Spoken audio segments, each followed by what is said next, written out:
Welcome back, everybody. This Week in America, website thisweekinamerica.us. Leslie Strong, our guest on the program, as mentioned, a personal and executive leadership coach who motivates and inspires others to transform their personal and professional lives. Her mantra is simple: inspire, transform, and succeed. Her client base: individuals, entrepreneurs, stay-at-home moms, small business enterprises, multinational corporations, including Molson, Unilever, Home Depot, and Deloitte. Leslie Strong is the author of the new book, The U Factor, a handbook for powerful living. Leslie, welcome to This Week in America. Great to have you with us on the program. Thanks, Rick. Thanks for having me. Really enjoyed the book, and there is so much in there actually for all of us. Let's start where you're talking in the beginning about people, and I think this is so true, really have a difficult time now feeling good about their lives. And some of that probably is we're going about 120 miles an hour, and we really don't have time to stop and enjoy our lives. And you talk about it's almost could be labeled an epidemic of unhappiness. Talk about that and why we've allowed ourselves to get into this situation.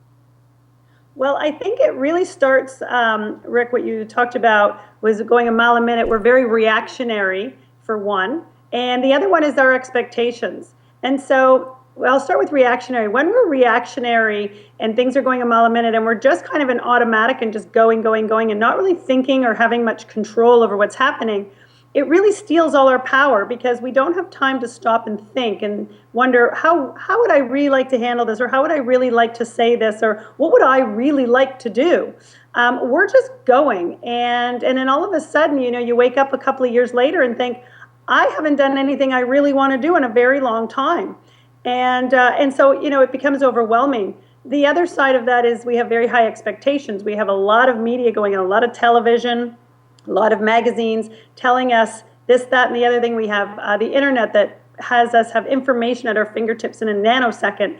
And all of this has us have expectations that our lives should look a particular way, follow a certain path, that we should look a particular way, say certain things.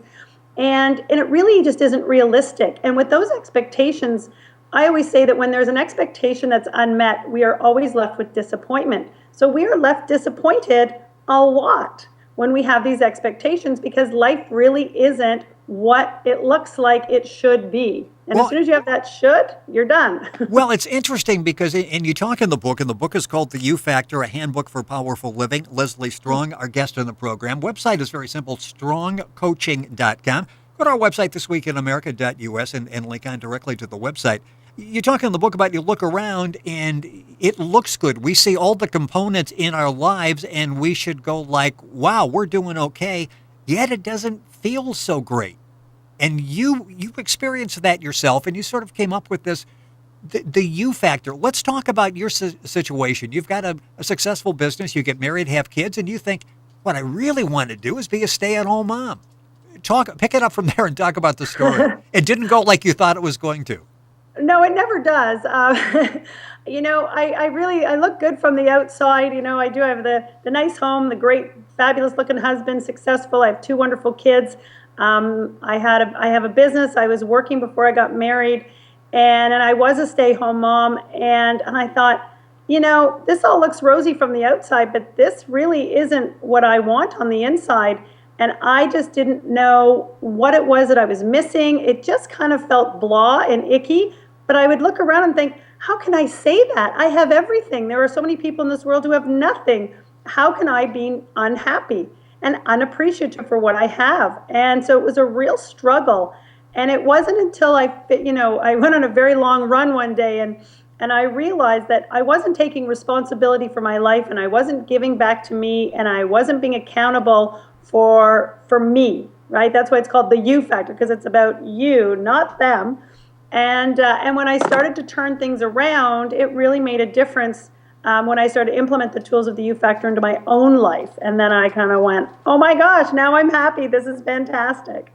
Was there a moment, or is this something that evolves, where you realized, you know what, I've given up my personal power? It's almost like, yeah, it's my life, but I'm really not in control of my life the way I'm living it now. Yeah, I think it's a very slippery slope, and it's a slow slope.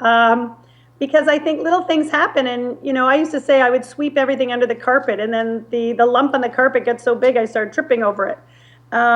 And that takes sometimes a couple of years for some people to really sit back and think, where is the time gone? I mean, it takes some people, their children going to university, for them to say, oh my gosh, I haven't done anything for me in 20 years. Or something blows up in their life. And sometimes it takes a very long time because we are in that reaction automatic mode.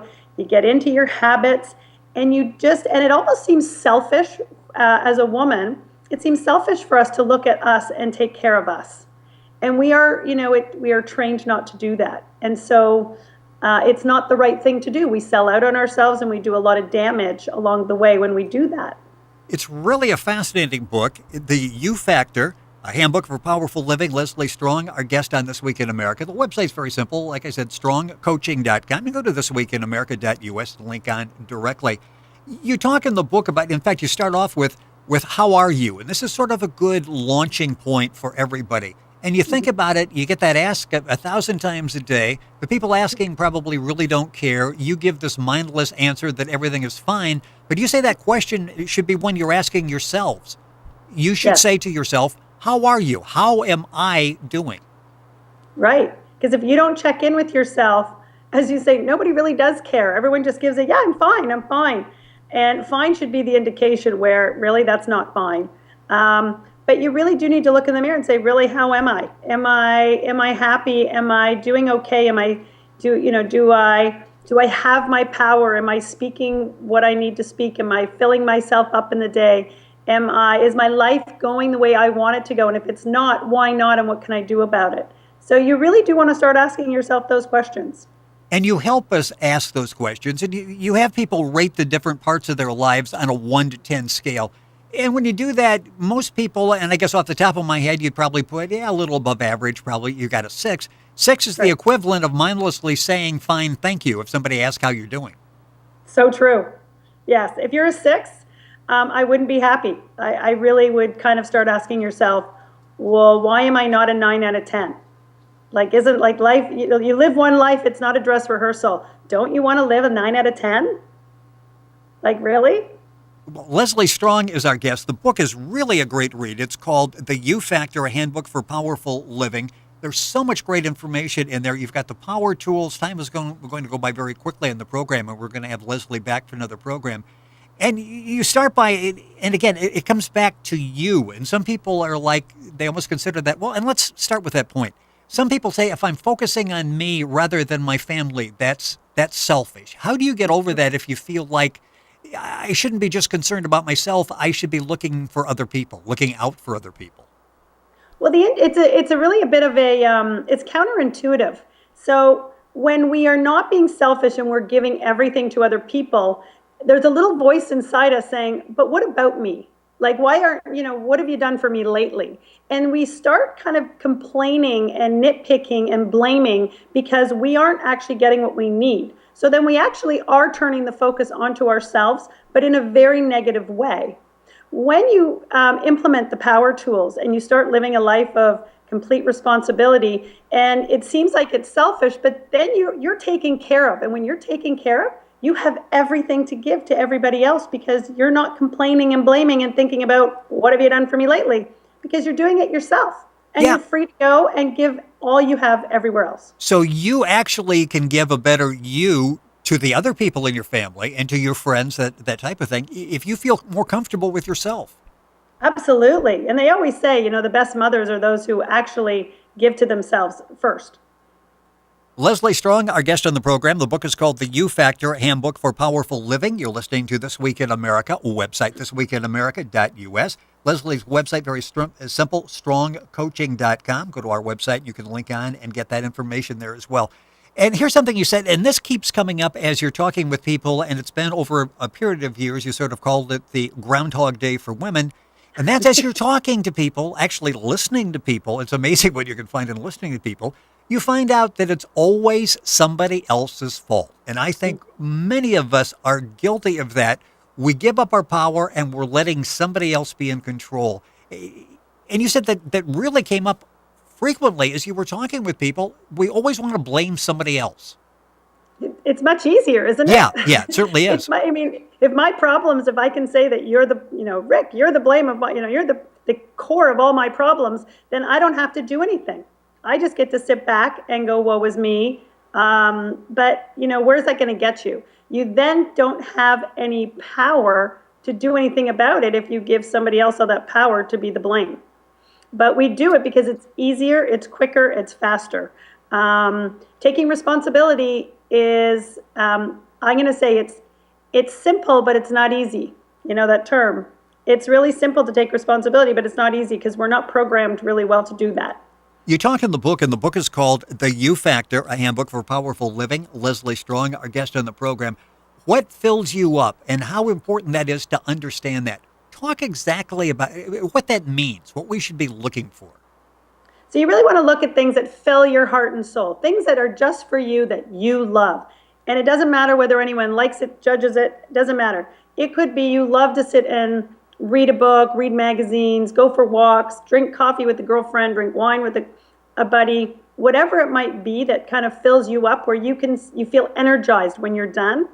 You want to implement those things into your day because those are you giving back to you. Those are telling your brain, I'm important and I'm going to give what I need to make me happy so that then I can go into the rest of my day and do what else needs to be done. And another exercise you have that goes along with that is figure out what drains you of energy and joy. So you just really sit down. So many things you can accomplish if you've got a yellow legal pad and you can sit down and work through your problems and actually list those things that basically drain. Yeah, you really need to know those because so many of us keep doing them again and again and we don't realize how draining they are, but then they do become a core of the complaints. Like I hate doing laundry or I hate paying the bills or I hate doing this, but I have to. And then you feel so stuck and victimized by them. And if you really know what drains you, then you can build in the fill-ups around them so that they don't seem so bad. And then they don't have the power over you. You have the power over it. Because at the end of the day, we sometimes have to do things we don't like, but it doesn't mean we have to be at the effect of it. We don't be victimized and miserable because of it. A common theme that runs throughout the book, The You Factor, a Handbook for Powerful Living, is take back your power, stop giving it away. Do you find that even sometimes you catch yourself doing that, even though you're really on top of this and you understood, and I'll talk about that in a second because life isn't all rosy for you either. You find yourself facing those traps from time to time and have to work your way through those. Do we find we're too easy to give it away? Oh, it is. It happens in a nanosecond. And I absolutely, I am human, right? I do. I will say to my children, you made me do this, or to my husband, and I will blame them or I will complain about them like anybody. And then I have to sit back and go, okay, let's just check in with that one. Thank gosh I have those tools. But it happens so quickly because we really are programmed. And I think it's happening more and more these days, but we're just programmed to complain and have it be about somebody else instead of have it being about us. Because as I said, it might be simple, but it's not easy to take that responsibility and accountability. In talking about what drains you and sitting down, what brings you joy, what saps you of energy, some of these we can eliminate. When we write these down, it's like, this is possible, this is tangible, I can eliminate that. Some we can't. How do we deal with those things that drain us, but they're a part of our lives whether we like it or not? Oh, yes. Well, I'm sure we all have a lot of those. Yes. It really is just, it's a mindset shift. So you can't get rid of them, but when we use that word can't, we become very disempowered because it feels like something has a hold over us and we can't maneuver. And so it's really just having choices. And it's like, okay, well, I'd really rather not do that. But if I give it to somebody else or I give it to somebody else or I let it go, then what will happen? And trying to find power around that if you can't delegate it, or find a fill up around it to make it fun. So do something really great and say, okay, I'm going to go have a glass of wine with a friend. Then I'm going to come and pay all the bills because they got to be done and I don't like it, but that's what I'm going to do. Or I'm going to put on great music while I do it. Find a way to make it fun and exciting because at the end of the day, it needs to be done. Well, in fact, you talk in your book, The You Factor, a handbook for powerful living. Leslie Strong, our guest on the program. Website, very simple, strongcoaching.com. Go to our website, thisweekinamerica.us to log on directly and to get more information. For you, what really fills you up, a big part of that is conversations with friends. So when you're sitting down, it's not necessarily something that's going to cost a lot of money. It's not flying, coast to coast for an exotic 10-day vacation. It could be something as simple as allowing time in your day to sit and to relax and to talk with friends, conversation. Yes, whether it's having them over at some point or going out for a coffee or even just chatting on the phone, I try to take 10 minutes of my day to have a conversation. Now, I like particular kinds of conversations, so I have particular girlfriends that I will call when I need to pick me up in a certain way, like an inspirational conversation, not something fluffy, or if I want something just fluffy, or if I want someone to give me some confidence. I have different girlfriends that I call for different reasons, depending what kind of fill up I need in my day. And I really do make time for all my girlfriends, and I couldn't get through my days without them, I have to say. Well, something else that's part of your day is affirmations. How important is that we allow ourselves affirmations every day and set aside time to basically to do that, to reinforce yourself and your power? Yeah, you see, what we tell our brain believes. So if you tell your brain a lie, it will believe a lie. So I always say, if you're going to make it up good. But you really need to tell your brain the things that you want your brain to know about you. So every time you say, oh, I'm so stupid, your brain's going to think you're stupid. You really want to tell your brain, I'm lovable, I'm acceptable, I'm fabulous, I'm smart, I can do anything I put my mind to, I can conquer all problems. Like, you really want to feed your brain the messages you want to go through life with. And those are very powerful messages. And it will believe them. Over time, your brain will just believe it. But you'd rather have it believe that than the bad stuff. Leslie Strong, our guest on the program. Boy, the time went by really quickly. The book, and it's a powerful one, is called The You Factor, a Handbook for Powerful Living. Leslie Strong has been our guest on the program. Books available all across the country. Go to Leslie's website, which is strongcoaching.com. Go to our website, thisweekinamerica.us, and link on to Leslie's website, as well as get information on the book. So much more to talk about. We look forward to having you come back. And thank you so much for joining us on the program. It's been very informative, and looking forward to picking up our conversation. Thank you very much for having me. I really enjoyed it, and I can't wait to come back. It is our pleasure. Once again, Leslie's website is strongcoaching.com. The book, The You Factor, a Handbook for Powerful Living. You've been listening to This Week in America, our website, thisweekinamerica.us.